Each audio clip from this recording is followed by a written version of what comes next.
can't bear life anymore. And they just think to themselves, you know what, where do I turn to? So I would say, you know what, turn to the church. However, the church needs to get itself together. As I said in the beginning, this is the reason why I'm here, and other people are there, because there are other people doing the same thing as well as me. They're out there and they're saying, you know what, mental illness and pornography addiction and loneliness and all of these things are out there, and they're in the church, and we need to get it out in the open so that people feel comfortable talking about it. And I think sometimes as well, one of the things I know the enemy works is divide and conquer. If he can isolate you, he can work on you. And I think sometimes that's where the suicide issue comes in, because Affinity Extra, be extra. The views and opinions expressed in this podcast are personal and do not necessarily represent the views of Affinity Extra. Welcome again, listeners. This is the Love in Action show, where, as I've said before, we speak about things that need to be spoke about. Some things are good and some things not so good. But nevertheless, we still need to have a conversation to bring clarity and also understanding, and with God's grace, even peace within the situation. So today I have a very special guest that goes by the name of Richard Anderson, who sort of, what I would say, specializes in a topic that I'm very interested and concerned about. And the topic is really suicide. Yep, that's what I said, suicide. It seems to be something that is sweeping through our communities, through our nation. And the narrative really is that it's young people, you know what I mean, that have so much to live for, that, you know, for some apparent reason, which I'm hoping we might get to some of that understanding, seems to be affected with this mindset of no longer wanting to live, no longer wanting to carry on with life. I mean, come on, you know, there's definitely something gone wrong within our society. So I'm going to introduce my special guest without any further delay. Welcome to the show, Richard. Thanks for having me. I'm very humbled and honored to be here. It's really fantastic to see what you're doing in the community. But yeah, interesting topic. And a topic that's close to my heart, because just a little bit about kind of the reason why I got involved in suicide and suicide prevention. I myself have seen the aftermath of 3 suicides myself. Oh Lord. So, I mean, one of them was at work, and it's one that I'll never forget. With regards to me being at work and being called, because I was a manager working in an international charity. And one of my managers came to me and said, look, you know, we need to get into this guy's flat. I was working in kind of like a sheltered housing, like training flat. And they said to me, this guy, you know, he's not answering his door. So they had to come to me to get permission to enter his flat. And when we entered his flat, sadly, he had taken his own life. Oh, God. So my staff members were devastated, but I had to go up there and kind of sit with the body until, you know, the emergency services came. And it was just sitting there looking at this young man that had passed away and the way that he had done it. And I just thought to myself, I need to find out why this is happening. Come on now, good question. So I went to go and get myself educated. So I did the Applied Suicide Intervention Skills training, and then went on to do the trainers training. So now I do talks with community groups and religious groups. So that's churches. I'll go to mosques. I'll go anywhere. Just talking to them about the awareness of suicide and suicide prevention. Because to be honest with you, we don't really pay too much attention till it comes knocking on our door. I can imagine. That's the reason why. I think you're absolutely right there, really. You know, because you know, it's been brought to my attention more than once. You know what I mean? I've had family members that I've had work colleagues similar to what you've said. I've done it and it's traumatizing. I've had family members that have, you know, committed suicide, and I've heard the trauma when they went to the house and saw him, you know what I mean? Because sometimes, as you rightly said, it's how they've done it as well. Absolutely. You know, that can have such an impact on the situation. I mean, just the other day, I know that the M6 was blocked off because a young person, you know, jumped off the bridge. You know what I mean? And, you know, it's things that we hear about, but as I've said, it seems to be creeping in nearer and nearer. And I think, you know, it's, for me personally, I don't know what the signs are. Because this person, you could have seen them a minute ago, you know, you've had a drink with them, or, you know, you've had a good ching wag with them. And then the next day, you know, you're hearing, you know, he did this or she done that. Yeah. So, you know, in your profession now, because obviously it's a profession, because you've done the work, you've done the studies and that. Yeah. Is there a kind of pattern, or is there a sign in this kind of thing? One of the saddest things for me, and I'll tell you time and time again, it's the same, you know, every time somebody comes and talks to me, they say, you know, this person took their own life, but there were no signs. Wow. And the hardest thing for me to do is to say, well, actually, to break it to them, actually, there were signs, you just didn't know what to look for. This is what I want to find out. And that's the reason why I do the awareness. Brilliant. So if you're talking to somebody, there are certain signs that they will give you. There are certain things that they may say to you. Okay. So it's things like, okay, so for instance, I'll give you an example. Let's say you have somebody and they're saying things to you, well, you know, life isn't worth living, or I'm not going to be here next month, or, you know, they're doing things like, oh, I've got a pet. You know, will you, if anything happens to me, will you look after my pet?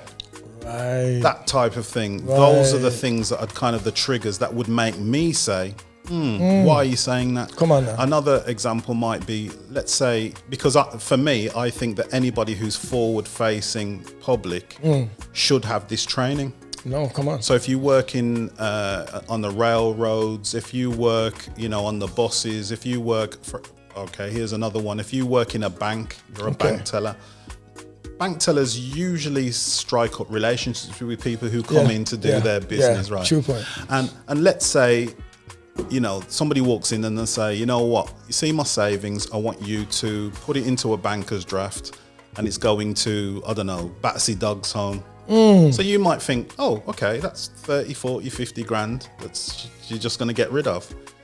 For me, I would sit there and think, why are they doing that? Yeah. Why are you giving away Why your all of a savings? sudden, Why are you giving away huge amounts of money? Good point. And that would be a trigger for me to say, what's going on with let's you? dig a little deeper. Yeah. Now, one of the issues is that people think if they mention suicide, it's going to tip people over the edge, which is not true. Oh, okay. There's nothing to prove that is kind of that is something that would happen. Okay. Most probably the person will be relieved that you're asking. Come on now. And it's how you ask. So if I thought to myself, Rico, you know, you've said something to me and you're not thinking of doing something stupid, are you? Right. You might withdraw because I basically said that you're stupid. But if I said to you, Rico, I know that you're going through a lot of things, and have you thought about taking your own life? Is that something that you've thought about? Then that can open up a door for you to have that conversation with somebody. So what you're saying then, the way in which you ask the question actually is quite important. Very important. Yeah. So what you're actually trying to do is say to so I would say, Rico, you know, you are thinking that life is not worth living. However, you do realize that if you do that, number one, I'm going to be devastated that you've done it. Your family are going to be devastated. Come on. And also, there is research to suggest that suicide is contagious. And people think to themselves, what do you mean suicide? That's a good one. It's called the Werber complex. And what it is that people, for instance, The Werber, run that again, what was that? The Werber complex. Okay. Now, if you have somebody who's very famous, Right. who takes their life via suicide, the research suggests that suicides go up by about 12%, between 10 and 12%. And also, there are family members. You have to be very careful about family members that are left behind, because there's a possibility that they might be thinking, I don't want that person to be alone, and I'm very sad about this, and you know that they may go off and decide that they're going to take their own life as well. So it's so has there been cases like that then, Richard? There have been cases, as I said. The research suggests that suicides go up by 12%. So with the media, there is an issue around how you report these things. About to say that. So the media will say, you know, such and such took their own life. Right. They won't say they did it via ligature or medication, which is true. Because they've been given those guidelines, because they know that, you know, people will say, you know what, you know, I really admired that person, so I'm going to do it as well. That way, there are, and there have been issues around people having suicide pacts. You know, if you young people saying, right, if you do it, then I'll do it. You know, so I know there's a few things on the, you know, the internet and stuff like that where people kind of like, to what I've been told, they kind of like promote that kind of way of thinking, and I don't know if it's like a fun or a game kind of thing that they think it is or whatever, but they kind of prompt people on, you know what I mean? For instance, I remember being on the bus early this year, and there was a geezer at the back of the bus, and he was ranting and raving to, I think it sounded to me like his girlfriend, but his girlfriend was like, by the conversation of his return, she must have said something like, oh, well, I'm going to end it if that's how you're carrying on and blah, blah. And then he just went off on, well, you can do that then. Why don't you get a rope? And he was giving her like detailed facts of how to do it. And I was horrified, mate.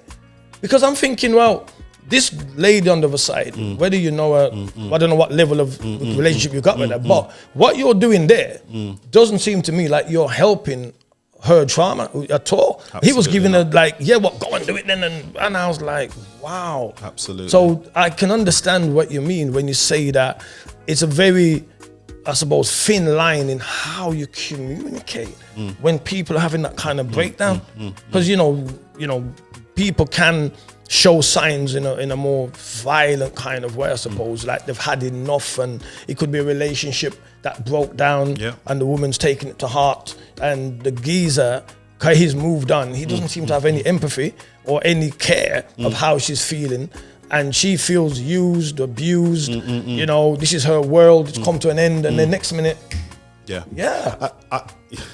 it's interesting that you said about the woman feeling used and abused, and you know, and then the man kind of not really caring, because statistics say that consistently, since we've been looking at statistics around suicide, is that men are 3 times more likely to take their lives than women. No, 3 times more likely to take their lives than men.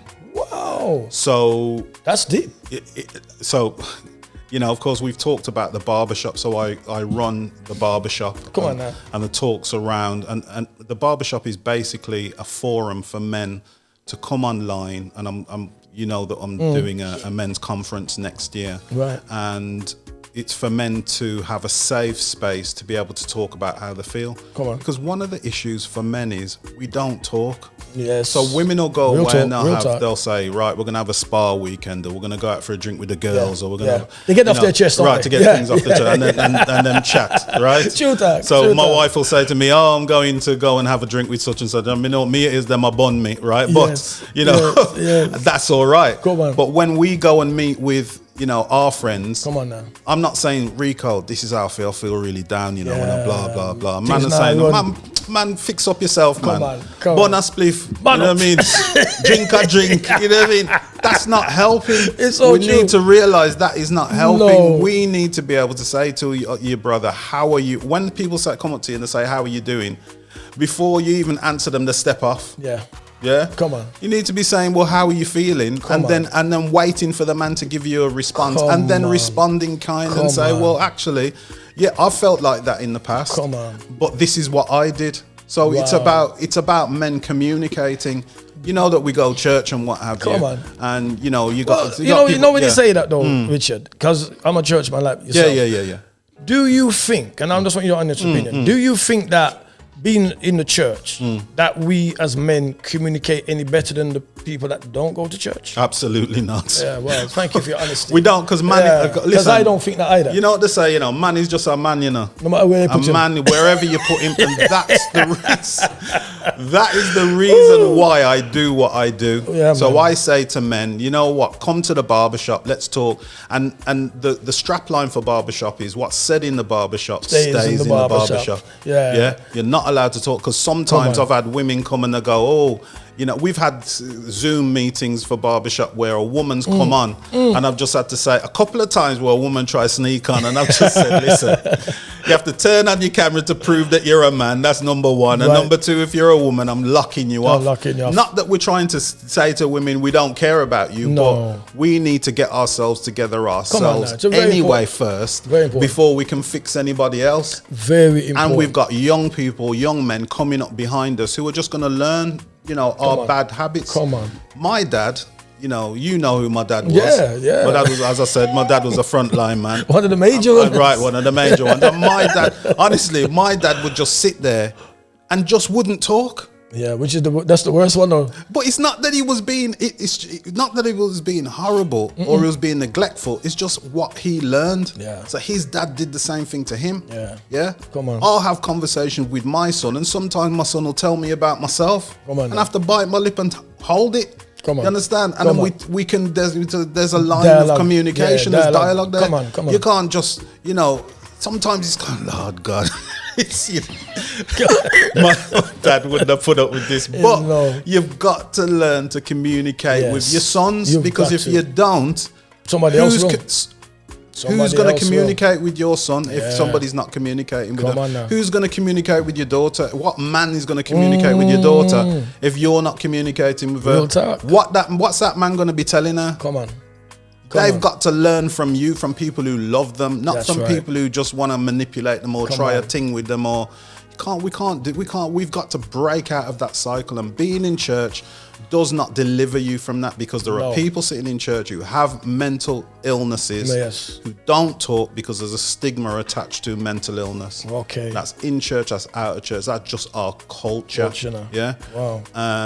But how that works is that we need to because I'm a teacher as well. So I'm a lecturer. So what is it you actually teach? So I lecture in health and social care. So I teach psychology, sociology, safeguarding, stuff like that. Oh wow. So then I also teach kind of Bible classes as well, adult Bible classes. So what I do is I try and take the two and put them together.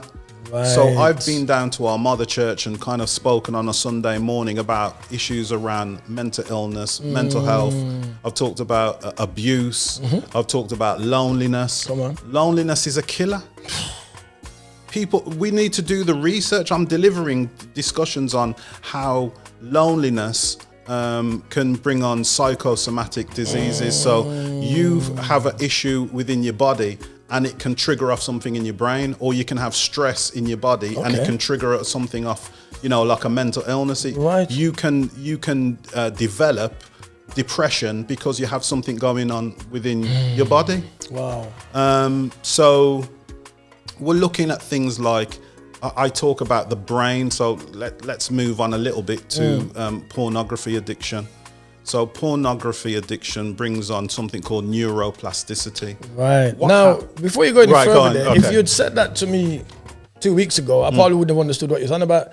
But I had the pleasure of being in a men's conference last week. The week before last actually. And let me tell you, my God, they brought up that subject. Neuroplasticity. Based on pornography. And how it weakens the will so that you actually find it more difficult to make firm decisions because it does some chemistry with the brain. Absolutely, yeah. And they were talking about the addictive effect of it. And this was a men's meeting, and one of the bishops that was in there, he was so deep, man. I mean, God bless him. You know what I mean? He was talking about his father and the way his father was. And then when he went to Jamaica, he found out that his father was that way inclined, and it went down. And you know, it was so enriching because what I mean, I'm just going to quickly fill in.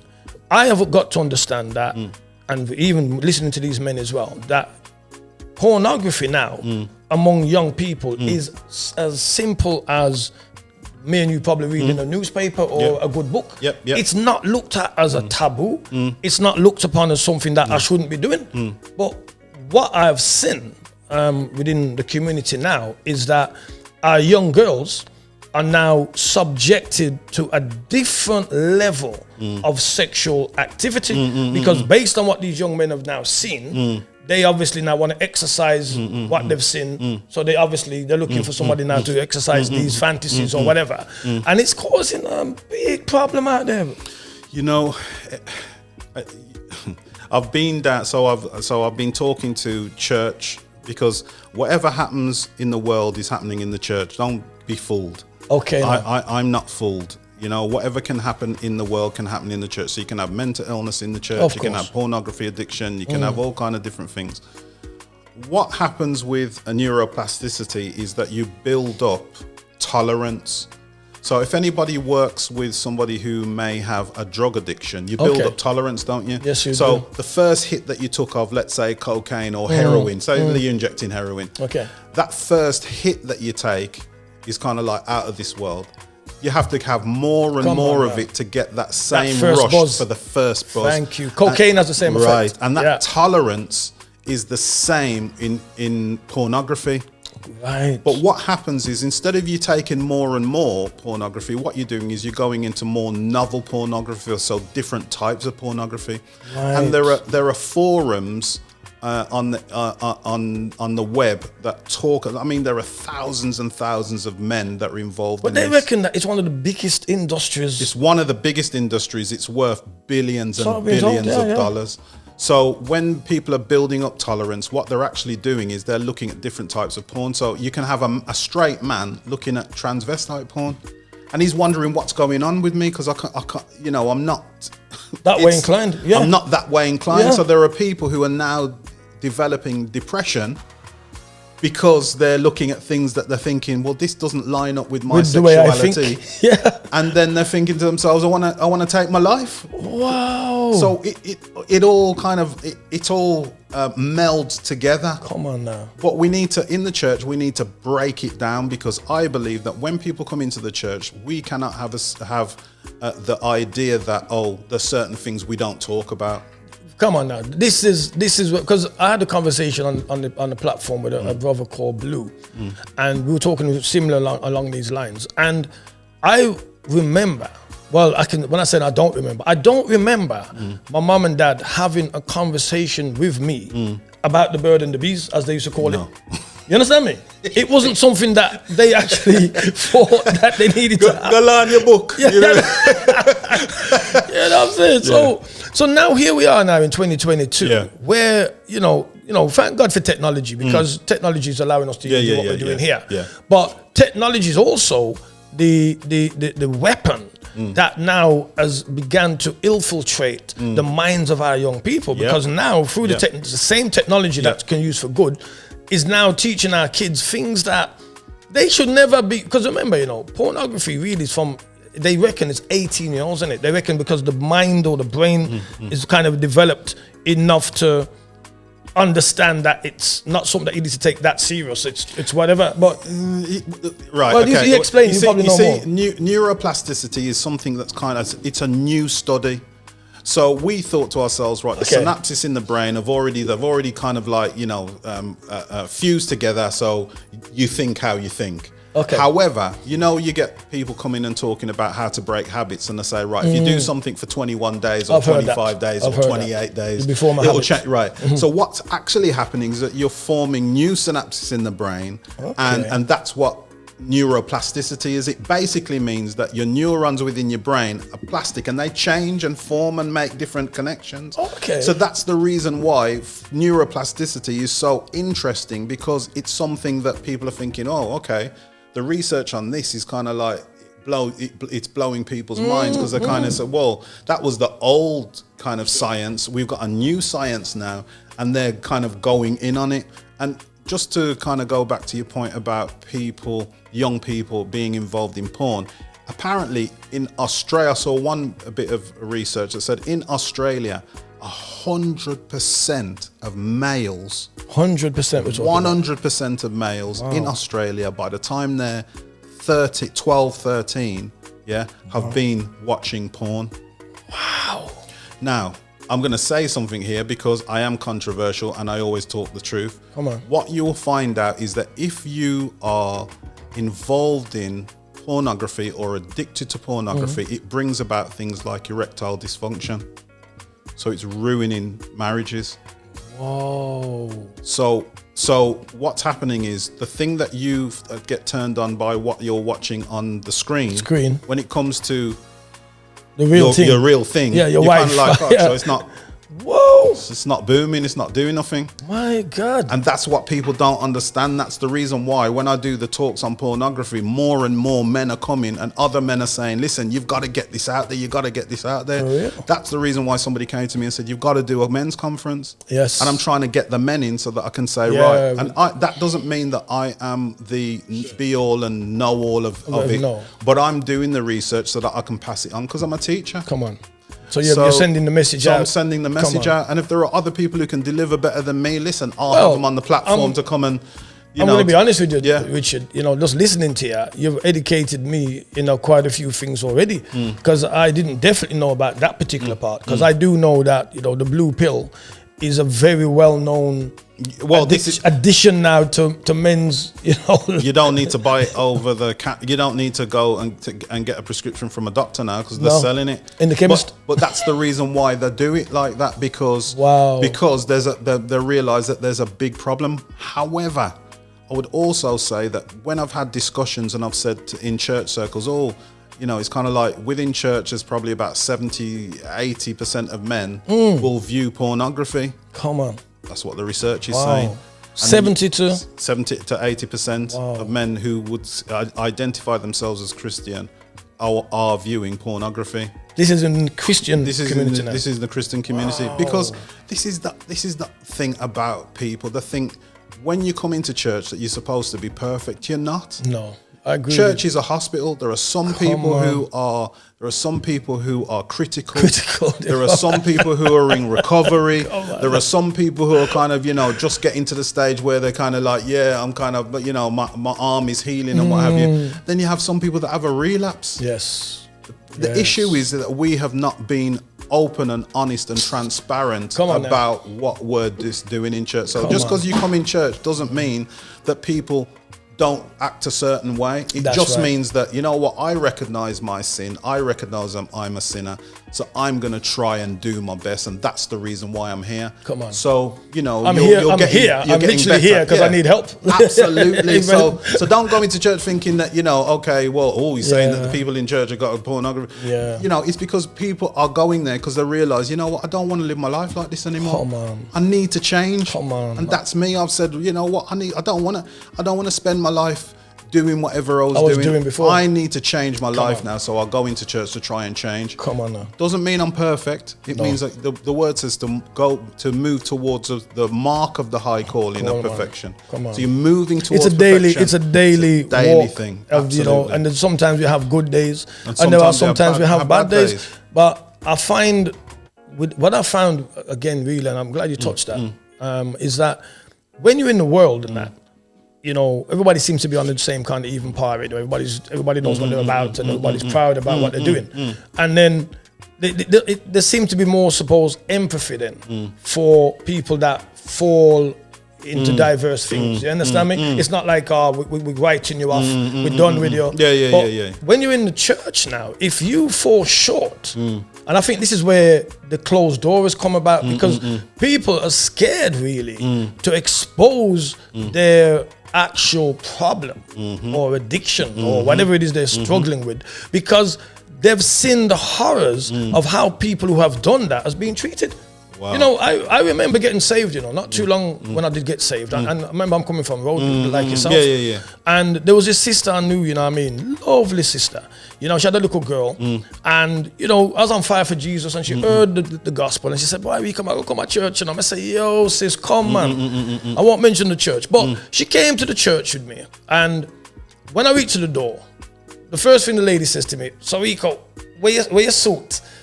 So I said, I've got Christ and that's the suit I've got. Because I was already, remember, I ain't been in church too long, but I realized that I'm dressed in Christ, man. Forget what I look like. Because I'm from road, I didn't wear suits. I wear like shell suits, which is much more expensive than the three-piece suit. Yeah. But they didn't recognize that kind of streetwear. Anyway, but the lady now, she's a dancehall girl, imagine. So her wardrobe ain't church fitting attire. She's come with what she's got. Bertrand. Within the time of the service, Virgin, she came to me, she said, Rico, I'm not coming back again, you know. Because they made her feel so bad because of what she had done. And I never forgot it, you know. And I said, yo, church, I'm not ready. I'm not ready for people out of road. You understand me? Because I thought this is a place where you could come as you are and receive a love that the world doesn't know how to give. But anyway, Rico, that's another subject. Man. Rico, you're preaching to the choir, as they say. For me, I think all of that traditional nonsense needs to go out of the window. We need to just take some of this stuff. Everybody's got their traditions, but we need to take some of this stuff that is not, the word says it's not expedient. Come on. You understand? So you need to take those things and throw them out the window. It's not working. Yeah, because that's not gonna help people. It doesn't. So for me, if somebody comes and they're dressed a certain way, you know what? I don't care what you're dressed in.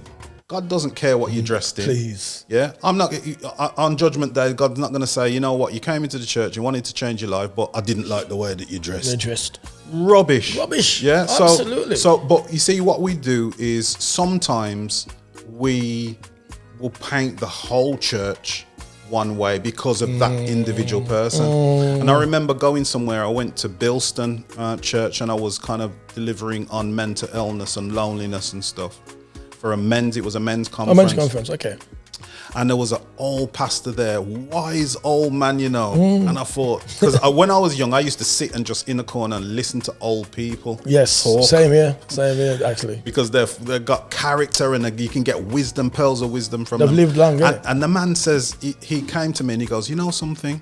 One of the issues is that a lot of the pastors think like you do. However, before people can get to the pastor, they're intercepted by people who don't know what they're talking about.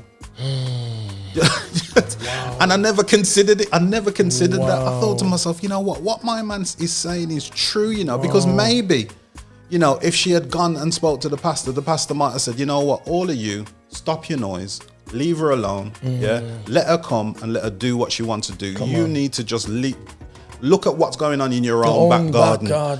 Than looking at what she's wearing. Because this is it's nonsense.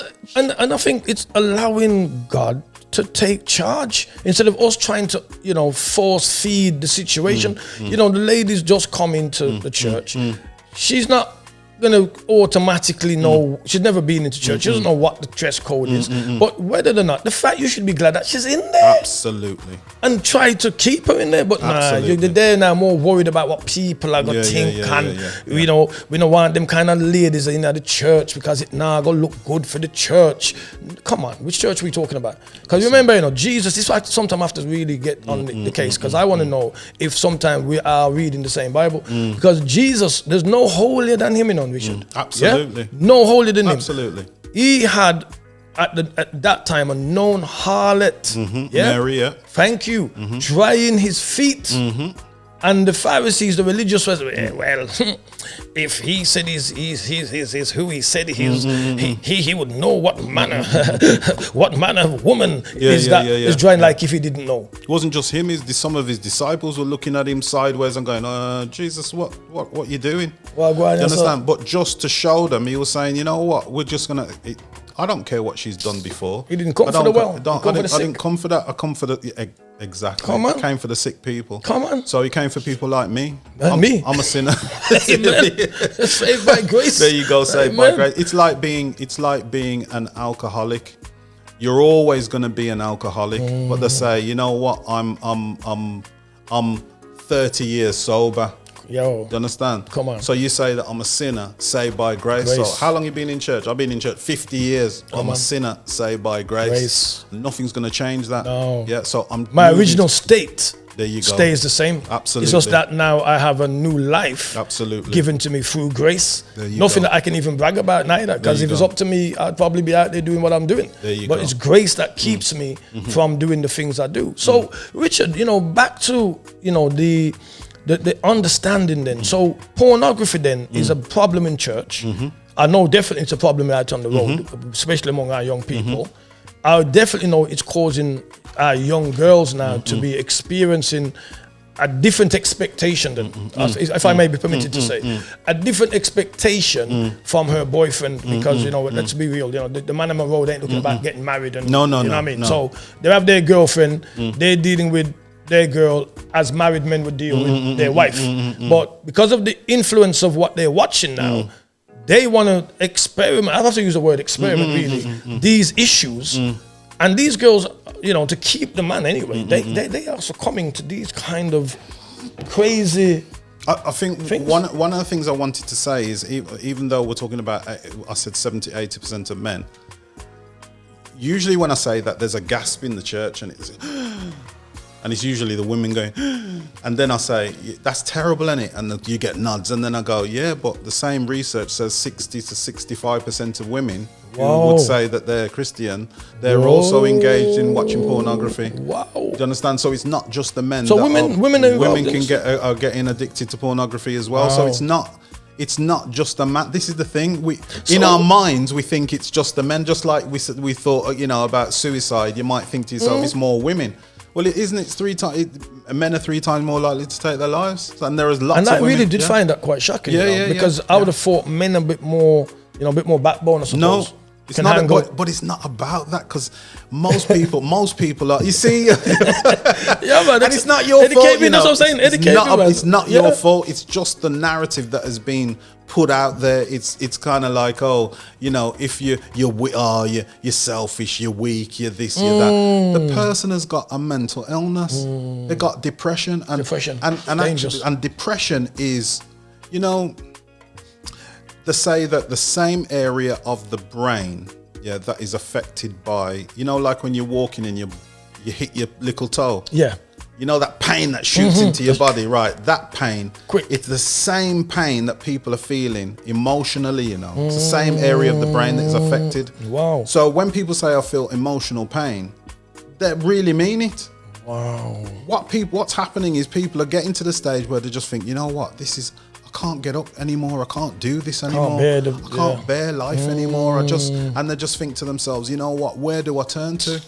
So I would say, you know what, turn to the church. However, the church needs to get itself together. As I said in the beginning, this is the reason why I'm here, and other people are there because there are other people doing the same thing as well as me. They're out there and they're saying, you know what, mental illness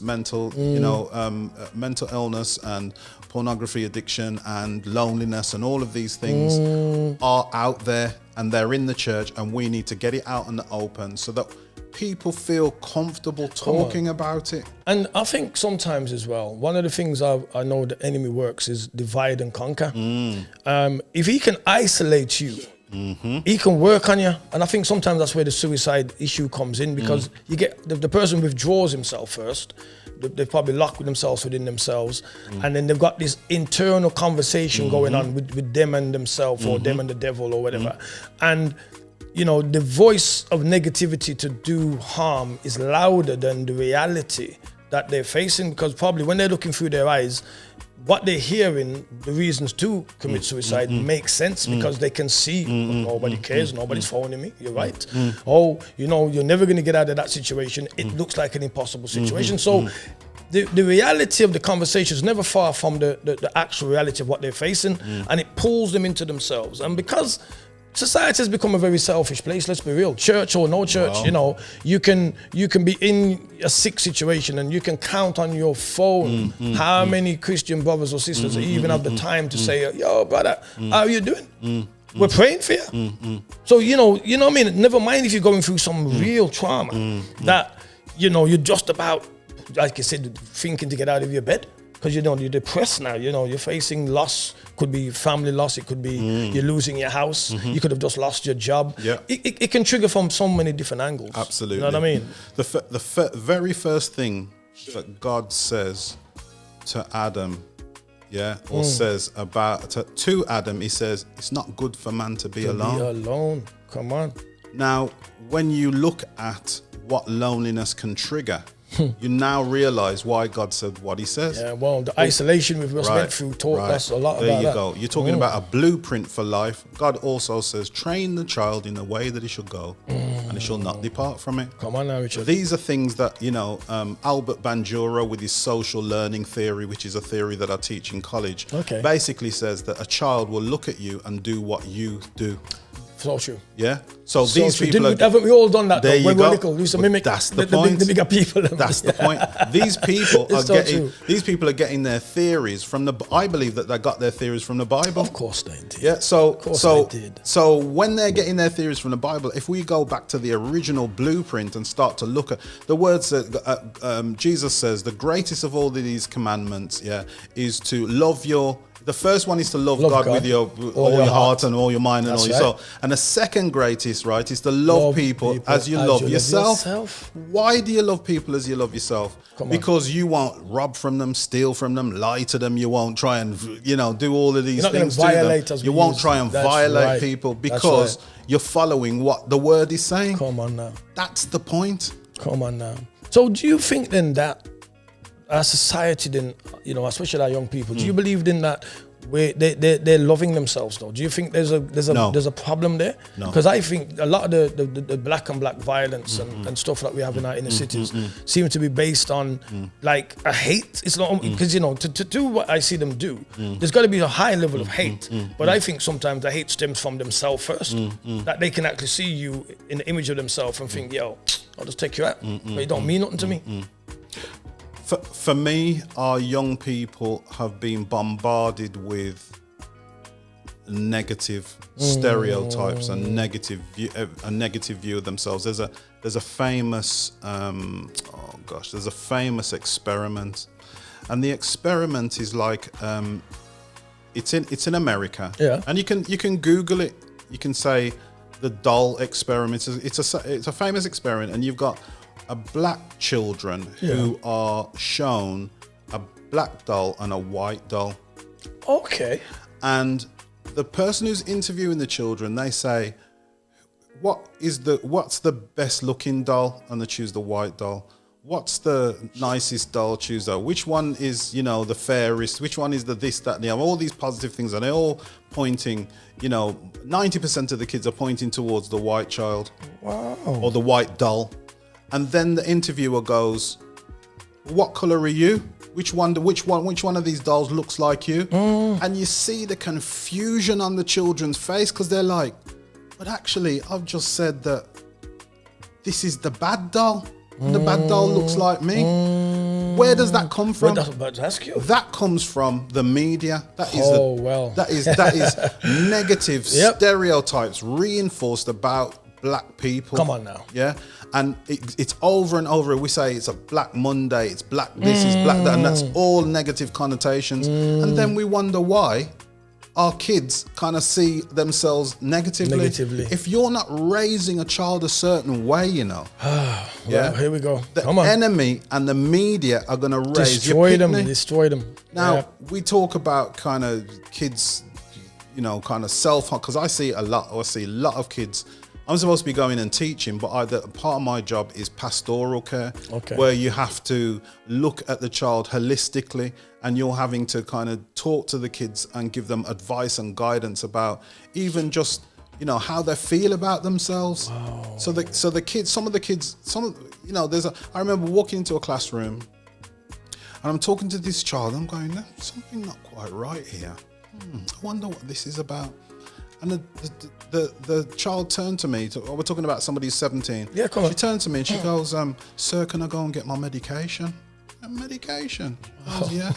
And she goes downstairs. I said, "Make sure you come back." She goes downstairs. She comes back, and let me tell you, that medication is like a chemical kosh. Jeez. Now, when I'm looking at it, I'm thinking to myself, what is going on here? Well, apparently, we've got kids, you know, where I am, who are, the parents are having to hide all the medication, all the sharp objects in the house and what have you. Jesus. How are the kids getting to that? Well, The Guardian says that The Guardian did some research. This is before the pandemic, you know. Okay. And it says there are 100,000 young people between the ages of 5 and 18 who are suffering from post-traumatic stress disorder. Jeez. And the post-traumatic stress disorder is equal to the post-traumatic stress disorder that soldiers who are coming back from Afghanistan. That's right. That's what I know to be. That's what I know. Now, yeah. Let me tell you something. That is the tip of the iceberg. Jeez. I'm telling you that CAMS, the Children and Adolescents Mental Health Services, are bursting at the seams. Oh my God. They don't have the resources to deal with it. So they're going out and there was a case where there was a kid and he had talked about taking his own life, and he had a ligature, which is kind of like a rope or something in his room, and they wouldn't take him because they said there were no ligature marks around his neck, so he didn't reach the threshold to get help. Oh God! These are things I'm not making up. This is the Guardian newspaper that is printing this because they've done the research and what have you. And people are. It was a survey of GPs. Ridiculous. The GPs were saying this is what's going on now. Because I know what you're saying is got to be true. Because I know a well-known bishop in my community. That daughter, he told me, right, went through a stage version of pure self-harm, you know. He was fighting for her life. She was cutting herself up and doing a bag of things. And this is a bishop in a church who I'm sure grew his daughter up in the ways of the Lord. But she was in a place that she was self-harming to such a level that probably there's no skin. You know what I mean? You know, cutting every minute, any opportunity. We see them. One of the signs for us is it's hot outside. Yeah. But the kids are wearing long sleeve cardigans. So we look for that. Yeah. Come on now. Now, for me, one of the reasons why the kids are suffering the way they are is social media. Come on. You know, when we were kids, right? If you were bullied, right? People say, "Oh, you're fat, you're this, you're that." Yeah. You know, True. People, you're either too fat, too slim, too tall, too dark, too light, whatever. There's always a reason. Right.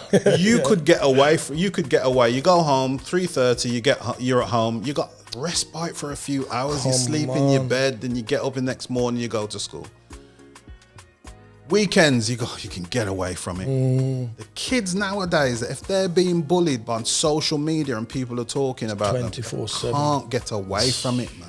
Wow. And if you can't get away from it and you're constantly bombarded with, this is the ideal body, which a lot of the time they're airbrushed anyway, but let's not even go into that. But then you've also got organizations like Facebook, who, you know, kids might be saying, right, I'm a little bit overweight, so let me go and Google something like healthy diets or what have you, recipes. Do you know that Facebook have got an algorithm, that within a few clicks, they've now transported you to a website that's talking about being anorexic? There's when you start to research some of these things, you start to realize that you don't know nothing. Because there's an actual whistleblower from Facebook, a woman, and she went to the government, and you can see her. She's in the hearing, and she's talking about all of these things about how Facebook. They say, oh, you're supposed to be 18 or what have you to have a Facebook page and all the rest of it. And she's saying that they know that people are coming on, they're 12, 13, 14, and what happens is they're looking at the numbers of people. Because they know that the numbers of people equal advertising, which equals money. So these are the people that we're dealing with. So really, then our children now become a part of their greed then, really, isn't it? Marketing strategies. Yeah. They don't really care. They've become our kids are a commodity to these people. That's what I'm talking about. Yeah. We're talking about spiritual wickedness in high places. And when we're talking about high places, we're talking about these people that will take our children. You think they care about our kids? It's almost like, the people who the tobacco industry. Now, I remember teaching about the kids in class about tobacco industry. But one of the things that stands out with the tobacco industry is, the top people do any Benson and Hedges or whoever's selling the cigarettes. You think any of those people smoke cigarettes? No. Not one of them smoke. Why not? Because they know that there's rat poison and arsenic and all types of things in those filters, in those cigarettes, and they know that they knew decades before now that cigarettes would kill you. But because it made money and because the government got taxes from those people. Wow, look at that. Well, what can we say? This is such an interesting conversation, Richard. Honestly, you've really opened my mind to a lot of things. And, you're saying that you do like men conferences and stuff. I'm doing a men's conference next year, but I also have what's called the barbershop. Right. So when's your next barbershop? Well, I'm trying to organize because I want somebody to come from. There are two people I want for my next barbershop. There's one that is a doctor, like a medical doctor. Okay. And what he does is he talks about kind of the different foods, the different vitamins and minerals that you should have. So I want him at the next barbershop. But there's also a bishop that I have, a friend of mine who's a friend of my sister, and he's from the Bahamas. And I've spoken to him because he's a multimillionaire. All right. I want him to start talking to the men about their finances, because there are certain things that we need to kind of get right. That I need to get right. And all of us need to get right. You see these. What was interesting the other day is it showed wealthy people and rich people, and the difference between the two was that the wealthy people had on all the bling bling. And it had the richest people, like a difference between a millionaire and a billionaire. The guys had the bling bling and drive the cars, and then they showed Jobs, they showed Gates, and they showed Elon Musk. Some old mash up jeans, trainers, a little old washout t-shirts. I've seen it. And then man are just walking on the road, I've seen it. Richard, I remember seeing that and questioning it from the days when Top of the Pops was on. Because you'd have like, especially our people, they get on Top of the Pops, you can't see their neck. A pure goal, and they're making that we've made money. You know what I'm saying to you? And then you'd see somebody like, oh God, let me see, Cliff Richard, for instance. Yeah. And he's making multi-millions. And he'll come on some simple, you don't even see no joke. And he's there doing his thing, and I said, wow. Is it that they're comfortable knowing that riches belong to them then? And we get like shell shock. Oh my God, I've got money. I need everybody to know. I don't know. What is that a mind? Is that a mindset as well? Or? It's the peacock syndrome, innit? If you made it, if you got a nice car, you made it. If you understand, I lived in London. I've lived in London on and off over the years. Okay. And I used to see some man on the drive them. Man, when you look upon their car, when you look upon them shoes, you say to yourself, what? When you look at their chaps, you think, what? And then when you find out they live in their mum, the man live with their mother, boy. May I tell you, still up all their mother dress string, boy. May I tell you, but you want to spend what 30-40 grand on a car when you could have bought a flat or something like that. Come off it, man. Come on. Off it. That loses its value anyway. But them man have got so much money that it's like money is not even to them men. Money is not even money. It's like just a way of keeping score. So I can say, so my man Gates and Elon Musk are kind of like, you know what, they don't like each other, but because Gates was the richest man, and then Elon Musk come now and he's the richest man, and it's like them man I'm just keeping score. Can you imagine the amount of them man can do things like say to the government, you see, if you don't give me the tax breaks that I want, I'm taking all my money out to the country, man. to the country. Come on. How many people? How many thousands and thousands of people are going to be unemployed? Come on. How many thousands and thousands of people their bank account is going to empty straight away because they're not living from paycheck to pay? Come on, man. Deep, man. We need to get up. And the other thing that I wanted to say is we've had the local elections not too long ago. Okay. You know, when we were young, who did Labour, Labour, man. Labour, my dad's a Labour. All right, then. So we would say, all right, then we're going to vote for Labour. I don't really go with that, you know. Come on. You know, the reason why I don't is because we shouldn't say, because I was a Labour man, right? And I suppose your parents were Labour. My parents were That's Labour, exactly, my dad was Labour, shop steward, shut it all down, you know what I mean? Now the one we want to shut them down, stuff. We're going on strike. But for me, we need to start looking at politics differently. We need to say, you know what? I'm going to talk to you who's a Labour man, and I'm going to talk to you as a Conservative and you as a Liberal Democrat. What are you doing for us? Yeah. You see, if you're doing what we want you to do and you're Conservative in our area, all right, then I'll vote for you. Come on. Yeah, as a collective. Come on. And the collective needs to be an organisation like the church then. Yes. Right? So we know that our organisation and all of these churches with their thousands of people are going to vote for you in the local elections. Come on now. Because you're doing what we want. You see, if you don't do what we want, you're not getting our vote. if it's Labour, you go to a man and say, what you going to do for us? And they're like, what? And then you just said to them, listen, you're not getting our votes. You're not getting our votes, man. That's how man. Because what's the use putting somebody in power? That's Absolutely. not doing nothing for us. Absolutely. Absolutely, and man. That's the difference between how we do our politics and how other people do their politics. Real true. That's real true. Well, listen, this has been such a interesting conversation. Thank you for coming on the show.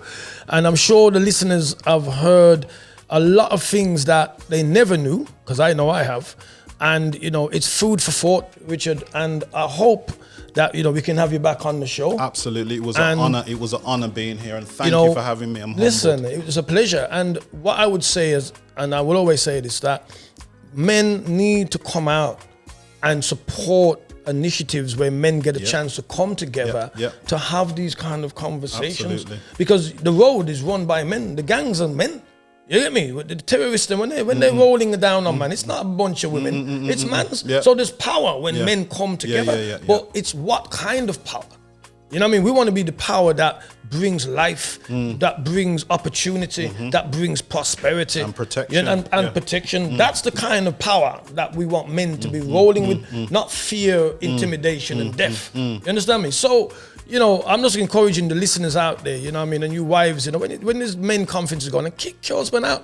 Tell if you go find the place to go sit down and learn something, because, sitting around your fucktail ain't helping him. He needs to be among men and get rid of some of the rubbish that he's probably dealing with silently.